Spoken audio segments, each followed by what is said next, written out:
When my aunt passed away, she left me her old music box. It was a beautiful antique, covered in delicate carvings of flowers and vines, with an intricately painted scene of a girl standing in a forest glade. The girl wore an old-fashioned dress, and her expression was so lifelike that it almost looked as if she were about to step out of the painting. The box was unlike any music box I'd ever seen, and I immediately fell in love with it. My aunt had been a collector of unusual items, and I'd always admired her collection as a child. She would tell me that each piece had a story, that they were full of secrets just waiting to be discovered. I thought she was being dramatic, a storyteller at heart, but now I wasn't so sure.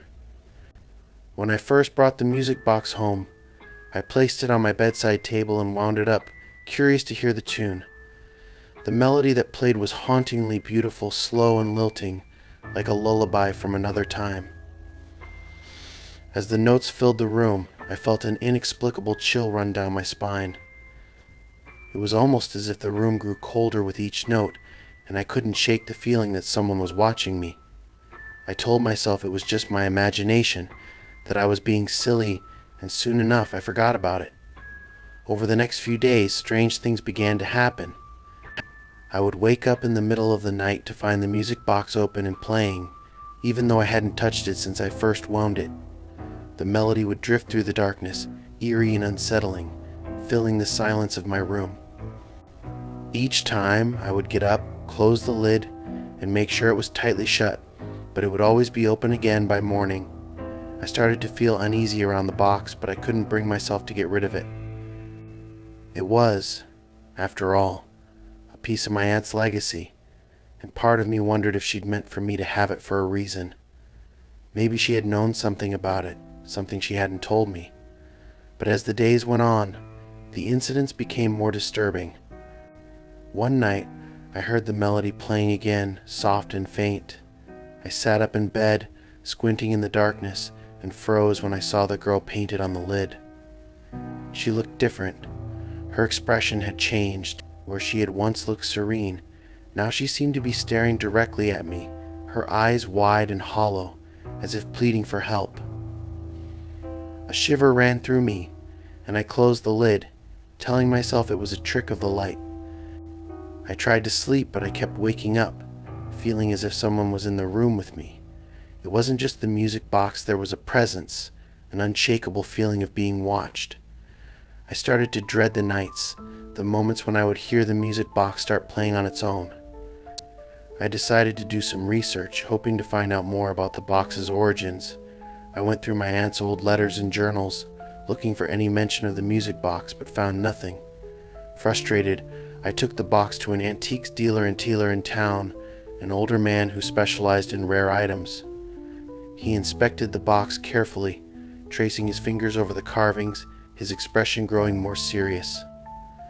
Finally, he looked up at me, his face pale.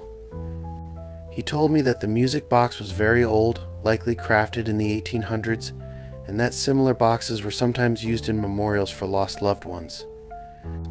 He warned me that boxes like these were often associated with strange occurrences, that they were believed to trap the spirits of those who had passed. He said that the girl on the box might represent someone who was tied to it, someone who could not move on. I left the shop feeling uneasy, clutching the music box tightly. I didn't know what to do. The idea of a spirit being trapped inside seemed absurd, but I couldn't deny that something strange was happening. That night, as I lay in bed, the music box began to play again. This time, the melody was slower, almost distorted, as if something was wrong with it. I sat up, watching the box, and to my horror, I saw the lid start to open on its own. The girl on the lid seemed to be looking right at me, her eyes desperate, pleading.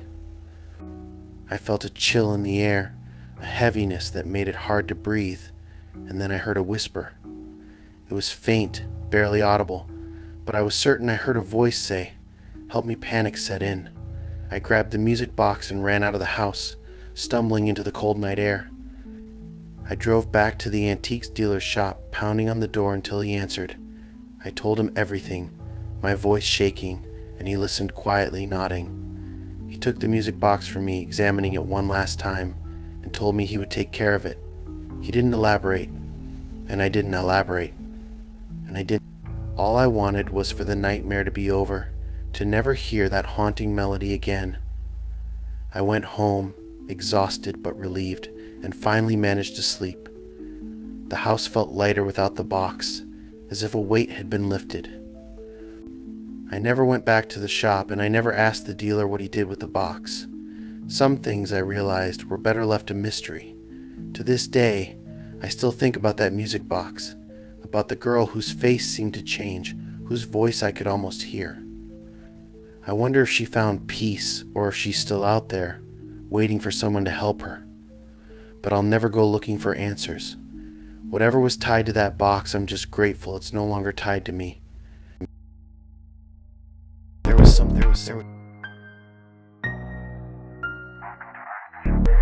I've always been a sucker for old bookstores. There's something magical about the scent of aged paper and the quiet serenity that envelops you as you browse through forgotten titles. So when a new used bookstore opened up downtown, I couldn't resist checking it out. The shop was tucked between a boarded-up cafe and a thrift store, its entrance marked by a simple wooden sign that read the dusty tome inside. The place was larger than it appeared from the street. Shelves stretched from floor to ceiling, packed with books of every genre imaginable. The dim lighting gave the place a cozy, if slightly eerie, atmosphere. As I wandered through the aisles, a particular book caught my eye.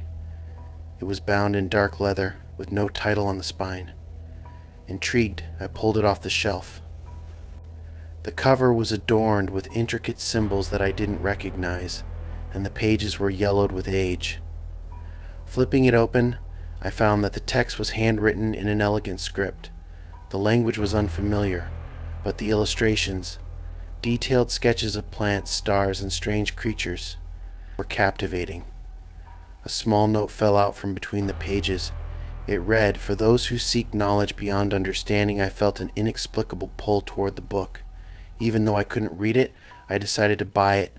The shopkeeper gave me an odd look when I brought it to the counter. He hesitated for a moment before ringing it up, almost as if he wanted to say something but thought better of it. That night, I placed the book on my coffee table and settled in for the evening. As I watched TV, I kept glancing over at it. It felt like the book was waiting for me. Eventually, curiosity got the better of me, and I picked it up again. I traced my fingers over the symbols on the cover. They felt warm to the touch, almost alive. When I opened the book this time, the text seemed to shift on the page.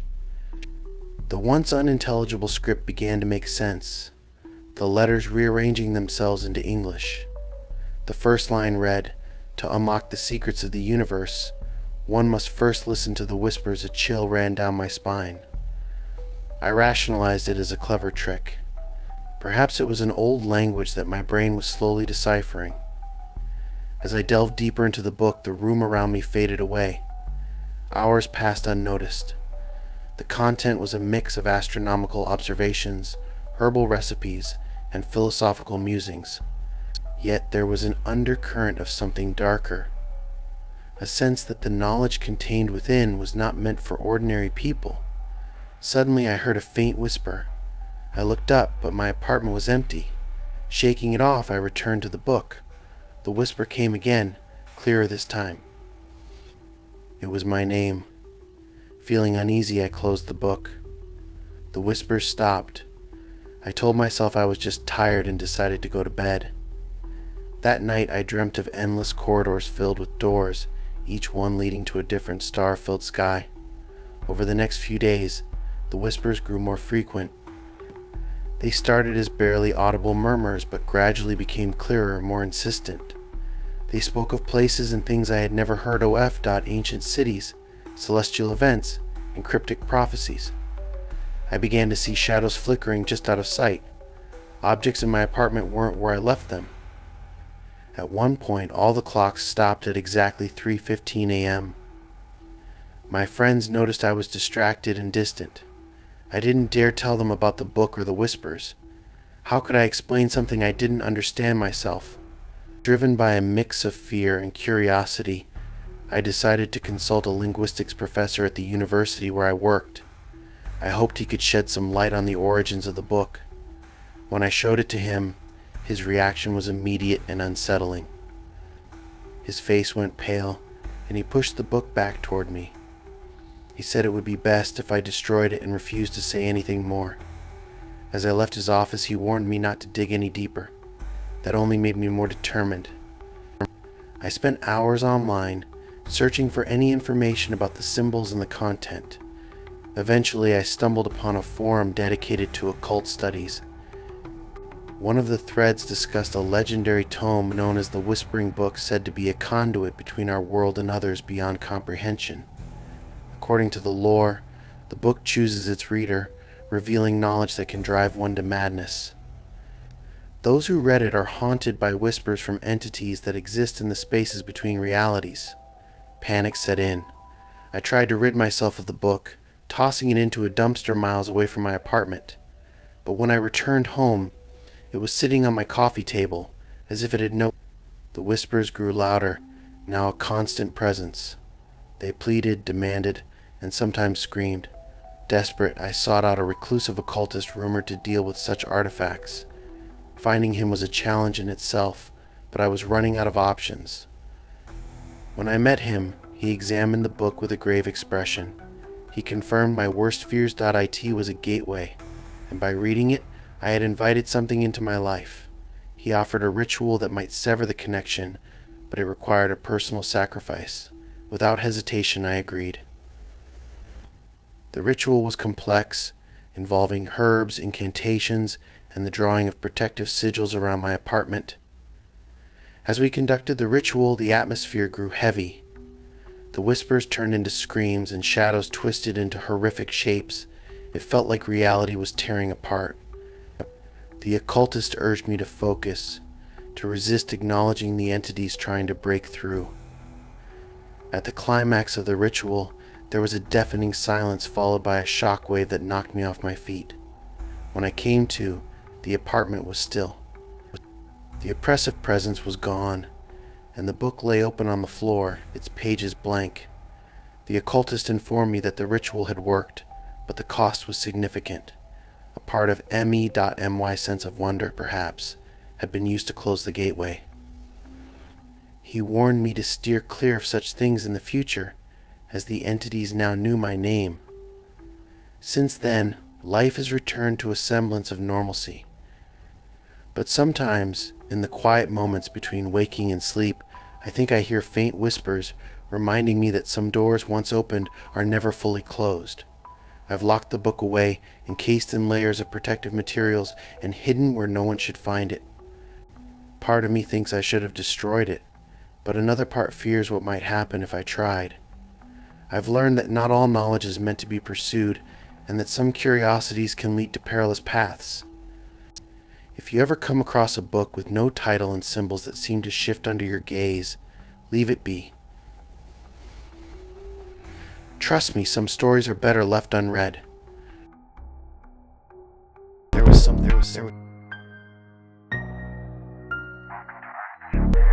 I never considered myself a superstitious person. Ghost stories and urban legends were things I enjoyed for entertainment, nothing more. That changed when I inherited an old locket from my grandmother's estate. After her funeral, the family gathered at her house to sort through her belongings. Among the antique furniture and faded photographs, I found a small wooden box tucked away in a dusty corner of the attic. Inside was a silver locket, intricately designed with swirling patterns and a tiny clasp. It seemed out of place among her modest possessions. Curious, I asked my mother about it. She looked surprised and said she had never seen it before. No one else in the family recognized it either. Feeling a strange attachment to the locket, I decided to keep it. That night, I examined it more closely. The locket was heavier than it looked, and the silver had an odd sheen, almost like it absorbed the light around it. When I opened it, I found a small portrait of a young woman dressed in early 20th century attire. Her eyes seemed to follow me, and her expression was unreadable. Over the next few days, unusual things started happening. I would hear faint whispers when I was alone in my apartment. Shadows flickered in the corners of my vision, but when I turned, nothing was there. At first, I attributed it to stress or lack of sleep. One evening, as I was getting ready for bed, I placed the locket on my dresser. The room grew noticeably colder, and the lights flickered. The whispers grew louder, more distinct. It sounded like someone was trying to say something but couldn't quite form the words. Feeling uneasy, I decided to put the locket away. I placed it back in its box and shoved it into a drawer. The atmosphere in the room immediately lightened, and the temperature returned to normal. I convinced myself that my mind was playing tricks on me. A week passed without incident, and I almost forgot about the locket. Then, one night, I woke up abruptly at 3 a.m. My room was pitch black, darker than usual. I reached for the lamp on my bedside table, but it wouldn't turn on. My phone was dead, even though it had been charging. As my eyes adjusted to the darkness, I saw a faint glow coming from the corner of the room. The drawer where I'd hidden the locket was slightly open, and the glow was emanating from inside. My heart pounded as I got out of bed and approached it.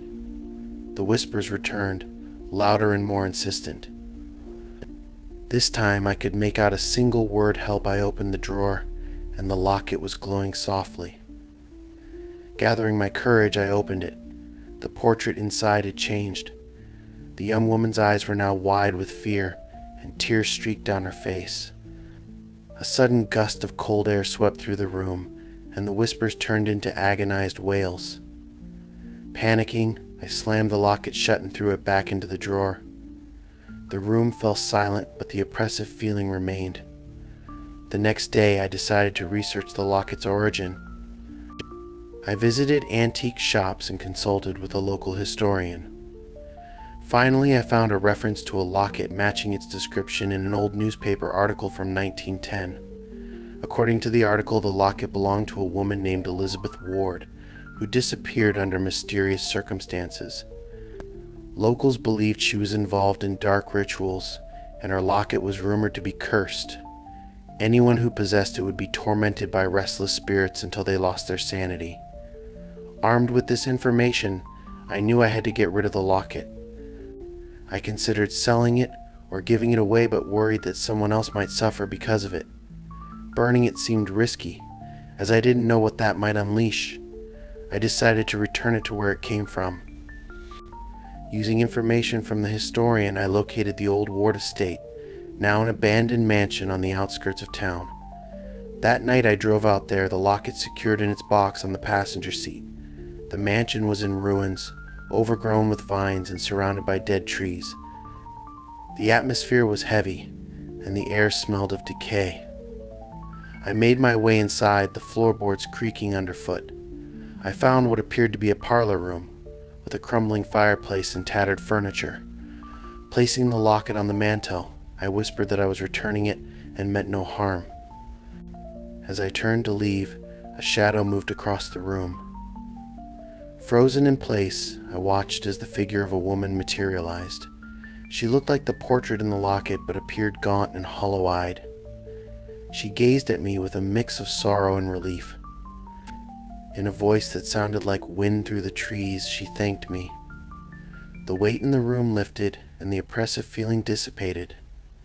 The figure faded away, and the house seemed less menacing. I hurried back to my car and drove home. From that night on, the whispers stopped, and the shadows no longer haunted me. I felt a sense of peace, as if a burden had been lifted.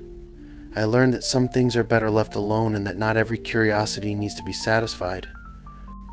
The locket remains in the old mansion where it belongs, and I hope it stays there forgotten and undisturbed.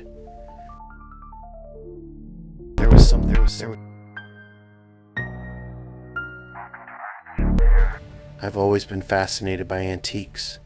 There's something alluring about objects that have withstood the passage of time, carrying with them stories of bygone eras.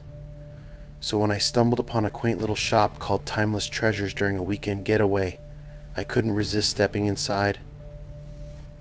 The shop was a maze of relics, vintage furniture, dusty books, and trinkets of all kinds. As I wandered through the cluttered aisles, a particular item caught my eye. A beautifully ornate mirror tucked away in a dimly lit corner. Its frame was crafted from dark mahogany wood, intricately carved with floral patterns and strange symbols I didn't recognize. The mirror's glass was surprisingly clear, almost mesmerizing. I felt an odd connection to it, as if it were calling out to me. The shopkeeper, an elderly man with sharp eyes and a knowing smile, noticed my interest. He mentioned that I had found their most unique piece, adding that it was said to be enchanted. I chuckled, thinking he was trying to pique my interest for a sale, and asked what the story behind it was. He hesitated for a moment before replying that legend had it the mirror revealed more than just one's reflection. Some said it showed glimpses of the past or even the future. Intrigued and charmed by the tale, I decided to purchase the mirror. It would make a perfect addition to my collection and a great conversation piece. After returning home, I hung the mirror in my bedroom, right across from the bed. That evening, as I was getting ready to sleep, I glanced at it. For a brief moment, I thought I saw a shadow move within the glass, independent of my own reflection. I blinked and shook my head, attributing it to fatigue. The next morning I stood before the mirror to fix my tie for work. As I adjusted it, I noticed something odd. The room reflected behind me wasn't quite right. The furniture was arranged differently, and the walls were painted a color I'd never chosen, a deep crimson instead of pale blue. I turned around, but everything was as it should be. Facing the mirror again, the reflection remained altered. A chill ran down my spine. I decided I was just imagining things and headed to work, trying to shake off the unease. Throughout the day, I couldn't stop thinking about the mirror. That evening, I examined it more closely. Running my fingers along the carved symbols on the frame, I wondered about their meaning. They didn't match any language or iconography I was familiar with. Over the next few days, the discrepancies in the mirror's reflection became more pronounced. One night I saw a figure standing behind me. A woman in a vintage dress, her expression melancholic. I spun around, but no one was there. Turning back to the mirror, she remained, gazing at me with eyes that seemed to plead for something. Fear gripped me, but curiosity overrode it. I whispered, asking who she was, feeling foolish for speaking to a reflection. The woman mouthed words I couldn't hear. Frustrated, I reached out to touch the mirror's surface. It was cold, unnaturally so, sending a jolt through my hand. Deciding I needed answers, I recalled the shopkeeper's tale about the mirror's enchantment. The next day I returned to Timeless Treasures, but to my astonishment, the shop was gone. In its place stood a vacant lot, overgrown with weeds. Confused and unsettled, I asked a passerby about the shop. They looked at me as if I were crazy. They told me that place had been empty for years before hurrying away. Feeling a mix of dread and disbelief, I went home. The mirror awaited me, seemingly innocent yet harboring secrets I was determined to uncover. I searched online for any information about enchanted mirrors and the symbols etched into the frame. Hours of fruitless research led me to a forum dedicated to the paranormal. I posted a description of the mirror and the experiences I'd been having. Within minutes, I received a private message from a user named Elias. He warned me not to engage with the mirror any further, stating that it was a gateway. A gateway? To what? I replied, asking for more details. Elias explained that certain mirrors were believed to be portals between our world and the spiritual realm. Spirits could use them to communicate, or worse, to cross over. He urged me to cover the mirror immediately and perform a cleansing ritual. Skeptical but desperate, I decided to follow his advice. I draped a heavy blanket over the mirror and gathered the items he recommended: sage, candles, and salt. As night fell, I began the ritual. The air grew heavy, and an unnatural silence filled the room. While I was mid-chant, the blanket covering the mirror slipped off, as if pulled by unseen hands. The candles flickered violently before extinguishing altogether, plunging the room into darkness. In the dim light from the street lamp outside, I saw her. The woman from before, now standing outside the mirror in my room. Her eyes were filled with sorrow, but there was something menacing in her aura. She whispered, pleading for help. Fear paralyzed me, but I managed to ask what she wanted. She pointed to the mirror, saying she was trapped and needed release. Gathering my courage, I asked how I could help her. She stepped closer, her form flickering, and told me to break the mirror. Elias's warning rang in my head. He had cautioned that destroying a haunted mirror could release whatever was inside. Unsure of what else to do, I hesitated. She implored me once more, tears welling in her eyes. Against my better judgment, I grabbed a heavy object, a metal candlestick, and faced the mirror. Taking a deep breath, I swung it with all my might. The glass shattered, pieces flying across the room. A gust of wind surged, and a piercing scream filled the air. When the chaos subsided, the woman was gone. The room felt lighter, and the oppressive atmosphere had lifted. Relief washed over me, but it was short-lived. Over the next few days, strange occurrences escalated. Objects moved on their own, whispers echoed in empty rooms, and dark figures lurked in the corners of my vision. I realized that breaking the mirror hadn't freed the woman. It had unleashed something else entirely.